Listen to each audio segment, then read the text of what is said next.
قال رسول الله صلى الله عليه وسلم: من سلك طريقا يلتمس فيه علما سهل الله له به طريقا إلى الجنة. لا بد أن نعرف أولا العلم، وأنا لن أدخل في تفاصيل كثيرة في الجزئيات، لكني سأقتصر على الأمور الهامة التي تحتاجها كطالب علم تريد أن تشق طريقك في الطلب.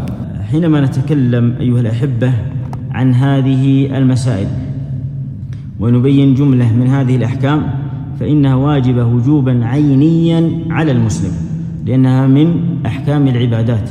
أول الكتب إقراء هو كتاب التوحيد،